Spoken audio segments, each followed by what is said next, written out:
everyone, welcome to Promise Kitchen. ഇന്ന് ഞാൻ ഉണ്ടാക്കാൻ പോകുന്നത് ഒരു പച്ചടിയാണ്. പച്ചടി എന്ന് പറയുമ്പോൾ പല വിധത്തിലുണ്ട്. പല വെജിറ്റബിൾസ് വെച്ചിട്ട് ചെയ്യാം. ബീട്രൂട്ട് പച്ചടി, പാവയ്ക്ക അല്ലെങ്കിൽ കൈപ്പയ്ക്ക പച്ചടി, ക്യുക്കമ്പർ പച്ചടി. ഇന്ന് ഞാൻ ചെയ്യാൻ പോകുന്നത് പൈനാപ്പിൾ പച്ചടിയാണ്. പൈനാപ്പിൾ പച്ചടി ആക്ച്വലി ഒരു മെയിൻ ഡിഷ് അല്ല, ഇതൊരു സൈഡ് ഡിഷ് ആയിട്ടാണ് നല്ലത്. ഞാൻ പൈനാപ്പിൾ പച്ചടിയിൽ യൂഷ്വലി ഗ്രേപ്സ് ആഡ് ചെയ്യാറുണ്ട്. എൻ്റെ കുട്ടികൾക്കൊക്കെ ഗ്രേപ്സ് ഇഷ്ടമാണ്, അതുകൊണ്ട് തന്നെ ഈ കറി അവർക്ക് വലിയ ഇഷ്ടമാണ്. അധികം വൈകിക്കാതെ കുക്കിങ്ങിലേക്ക് കടക്കാം. അപ്പം നമുക്ക് ഇൻഗ്രീഡിയൻസ് എന്താണെന്ന് ആദ്യം നോക്കാം.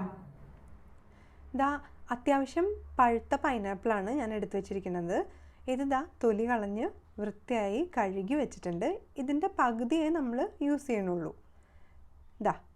ഞാൻ പകുതി ഇതുപോലെ നുറുക്കി വെച്ചിട്ടുണ്ട്. ഇതെന്തായാലും നമ്മൾ പ്രഷർ കുക്കറിൽ വേവിക്കാൻ പോവാണ്. ആക്ച്വലി പൈനാപ്പിൾ വേവാൻ കുറച്ച് സമയം എടുക്കും, അതുകൊണ്ടാണ് ഞാൻ പ്രഷർ കുക്കർ യൂസ് ചെയ്യണത്. ഞാൻ ആദ്യമൊക്കെ വിചാരിച്ചിട്ടുണ്ടോ പൈനാപ്പിൾ അല്ലേ വേഗം സോഫ്റ്റ് ആവുന്നൊക്കെ. അപ്പോൾ സമയം നമുക്ക് സേവ് ചെയ്യാൻ വേണ്ടിയിട്ടാണ് ഞാൻ പ്രഷർ കുക്കർ യൂസ് ചെയ്യണത്. അപ്പോൾ പ്രഷർ കുക്കറിൽ എങ്ങനെയാണെന്ന് വെച്ചിട്ടുണ്ടെങ്കിൽ ഒരു അര ഗ്ലാസ് വെള്ളം ഒഴിച്ചിട്ട് പൈനാപ്പിൾ പീസസ് ഇട്ട് കൊടുത്തിട്ട് നമ്മൾ ഉപ്പ് ആഡ് ചെയ്യണില്ല, മഞ്ഞൾപ്പൊടിയോ മുളക് പൊടിയോ ഒന്നും ആഡ് ചെയ്യാതെയാണ് നമ്മൾ പ്രഷർ കുക്ക് ചെയ്തെടുക്കുന്നത്. 4 വിസിൽ വരെ പ്രഷർ കുക്ക് ചെയ്തതിന് ശേഷം 5 മിനിറ്റ് ലോ ഫ്ലെയിമിലിട്ടിട്ട് വേവണം. വേവിച്ച് വെച്ചിട്ടുള്ള പൈനാപ്പിളാണ് ഇത്. അരയ്ക്കാൻ വേണ്ടിയിട്ട് ഞാൻ 1 കപ്പ് ചിരകിയ തേങ്ങ എടുത്ത് വെച്ചിട്ടുണ്ട്. പിന്നെ 1/2 ടീസ്പൂൺ ജീരകവും 1/4 ടീസ്പൂൺ കടുകും പിന്നെ 3 പച്ചമുളകുമാണ് എടുത്ത് വെച്ചിട്ടുള്ളത്. 1 കപ്പ് തൈര് എടുത്ത് വെച്ചിട്ടുണ്ട്. ഇതിൽ നിന്ന് ഒരു 3 ടേബിൾ സ്പൂൺ തൈരും 1/4 കപ്പ് വെള്ളവും ചേർത്തിട്ടാണ് അരപ്പരച്ചെടുക്കുന്നത്. അങ്ങനെ അരച്ചെടുത്ത അരപ്പാണ് ഈ കാണുന്നത്. അധികം വെള്ളം ഇല്ലാതെ വേണം അരച്ചെടുക്കാനായിട്ട്. പിന്നെ വേണ്ടത് 1/2 ടീസ്പൂൺ മഞ്ഞൾപ്പൊടിയും 1/2 ടീസ്പൂൺ മുളക് പൊടിയും പിന്നെ 2 പച്ചമുളക് അരപ്പിന് ഞാൻ എടുത്തിട്ടുണ്ട്. അതുകൂടാതെ പൈനാപ്പിൾ വേവിക്കുമ്പോൾ ഞാൻ ഈ പച്ചമുളക് ഇടുന്നുണ്ട്. ഇത് വറുത്ത് പൊടിച്ച് വെച്ചിരിക്കുന്ന കടുകാണ്. 1/4 ടീസ്പൂൺ കടുക് ഓപ്ഷണൽ ആണ് കേട്ടോ.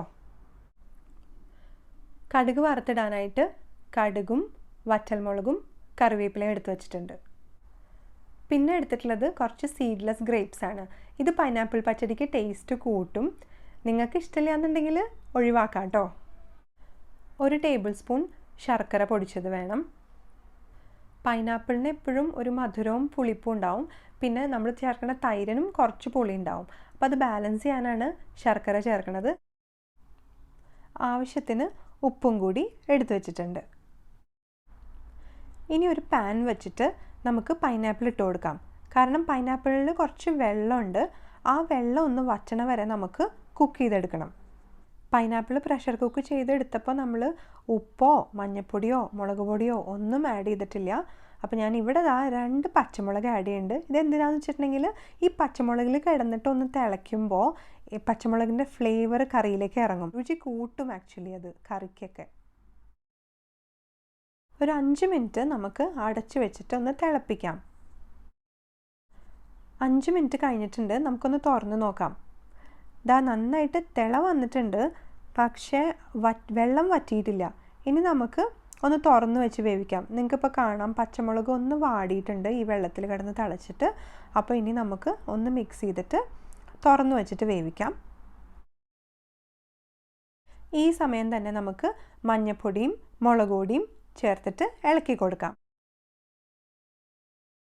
5 മിനിറ്റ് കൂടി ഞാൻ നന്നായിട്ട് ഇളക്കി കൊടുത്തു. ആ സമയം കൊണ്ട് വെള്ളമൊക്കെ വറ്റിയിട്ടുണ്ട്. ഒന്ന് മിക്സ് ചെയ്ത് കൊടുത്തതിന് ശേഷം നമുക്ക് ഉപ്പ് ചേർത്ത് കൊടുക്കാം. നമ്മൾ ഇതുവരെ ഉപ്പൊന്നും ചേർത്തിട്ടില്ല. അപ്പോൾ ഞാൻ 1/2 ടീസ്പൂൺ ഉപ്പാണ് ഇപ്പോൾ ചേർത്തിരിക്കുന്നത്. പിന്നീട് നോക്കിയിട്ട് നമുക്ക് അഡീഷണൽ ചേർത്ത് കൊടുക്കാം. ഉപ്പെല്ലാം പൈനാപ്പിളിൽ നന്നായിട്ട് യോജിച്ച് വന്നിട്ടുണ്ട്. ഈ സമയം നമുക്ക് അരച്ചു വെച്ചിരിക്കുന്ന അരപ്പ് ചേർത്ത് കൊടുക്കാം. ഈ അരപ്പ് ചേർത്തിട്ട് നമ്മൾ നന്നായിട്ട് ഇളക്കി കൊടുക്കണം. ഇപ്പോൾ നിങ്ങൾക്ക് തോന്നും അരപ്പ് വല്ലാണ്ട് കട്ടയായിട്ട് ഒട്ടും തന്നെ ഗ്രേവി ഇല്ലാണ്ടാണ് ഇരിക്കണതെന്ന്. പക്ഷേ ഇതൊന്ന് തിളച്ച് തുടങ്ങുമ്പോൾ നിങ്ങൾക്ക് കാണാം കുറച്ചുകൂടി ഗ്രേവി ആവണത്. ഇപ്പോൾ കണ്ടോ, കുറച്ച് ലൂസനായിട്ട് വന്നിട്ടുണ്ട്. നിങ്ങൾക്ക് സൈഡിലെല്ലാം കുറച്ച് തള വരണ കാണാം. ഈ സമയത്ത് നമുക്ക് എടുത്തു വെച്ചിട്ടുള്ള ശർക്കര ആഡ് ചെയ്ത് കൊടുക്കാം. എന്നിട്ട് നന്നായി മിക്സ് ചെയ്ത് കൊടുക്കുക കേട്ടോ. ഈ അരപ്പ് നന്നായിട്ട് വേവണം, ഇല്ലയെന്നുണ്ടെങ്കിൽ ആ തേങ്ങയുടെ പച്ചച്ചോവ വരാൻ സാധ്യതയുണ്ട്. അതുകൊണ്ട് ഒരു 5 മിനിറ്റ് കണ്ടിന്യൂസ്ലി നമ്മൾ ഇളക്കി കൊടുക്കണം. അതിനിടയിൽ ഞാൻ ഇപ്പോൾ കടുക് വറുത്ത് പൊടിച്ചത് ഇട്ടിട്ടുണ്ട്. അത് ആവശ്യത്തിന് മാത്രം ചേർത്താൽ മതി. ഇനിയിപ്പോൾ ചേർത്തില്ല എന്ന് വെച്ചിട്ട് കുഴപ്പമൊന്നുമില്ല. അരപ്പ് ചേർത്തതിന് ശേഷം ഞാനൊരു 5 മിനിറ്റോളം കണ്ടിന്യൂസ്ലി ഇളക്കി കൊടുത്തിരുന്നു. ഇപ്പോൾ അരപ്പൊക്കെ നന്നായിട്ട് ഒന്ന് കുക്കായിട്ടുണ്ട്. ഈ സമയം നമുക്ക് എടുത്തു വച്ചിരിക്കുന്ന തൈര് ആഡ് ചെയ്ത് കൊടുക്കാം. ഈ തൈര് ഞാൻ അത്ര കട്ട തൈരായിട്ടല്ല ആഡ് ചെയ്യണത്. അതുകൊണ്ടാണ് ഞാൻ സ്പൂണിലൊന്ന് ബീറ്റ് ചെയ്തിട്ടാണ് ഞാൻ ഇപ്പോൾ ആഡ് ചെയ്ത് കൊടുക്കണത്. എന്നിട്ട് നല്ലോണം മിക്സ് ചെയ്ത് കൊടുക്കുക. ആ തൈര് നമ്മുടെ അരപ്പിലെല്ലാം നന്നായിട്ട് മിക്സായി വരട്ടെ. തൈര് ചേർത്തതിന് ശേഷം ഓവറായിട്ട് തിളപ്പിക്കേണ്ട കാര്യമില്ല. ജസ്റ്റ് നമുക്ക് കാണാം ഇപ്പോൾ സൈഡിലെല്ലാം ഒന്ന് തിളച്ച് വരണത്.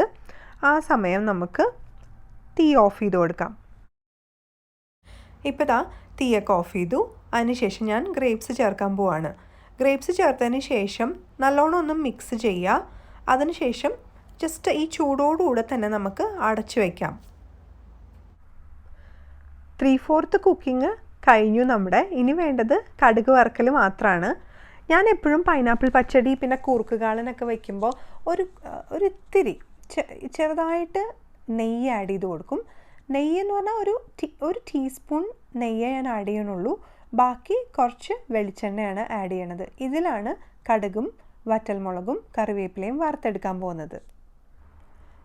ഇപ്പോൾ വെളിച്ചെണ്ണയും നെയ്യും ഒന്ന് ചൂടായി വന്നിട്ടുണ്ട്. ആ സമയം നമുക്ക് കടുക് ഇട്ട് കൊടുക്കാം. കടുകൊന്ന് പൊട്ടി തുടങ്ങട്ടെ. ആ സമയത്ത് നമുക്ക് വറ്റൽമുളക് ചേർത്ത് കൊടുക്കാം.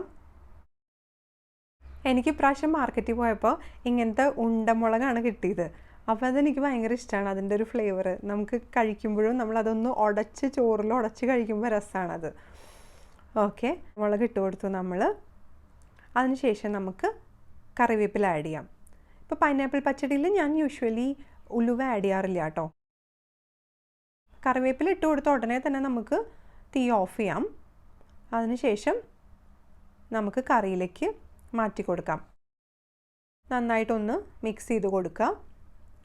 എണ്ണയൊക്കെ കുറച്ച് തെളിഞ്ഞ് നിൽക്കണം. എന്നാൽ തന്നെ ഈ കുറുക്കുകാളൻ, പൈനാപ്പിൾ പച്ചടി, പിന്നെ കൂട്ടുകറി ഇതിനൊക്കെ ഒരു പ്രത്യേക ടേസ്റ്റ് വരുള്ളൂ. ഇനി നമുക്ക് കറി ഒരു സെർവിങ് ബോളിലേക്ക് മാറ്റാം.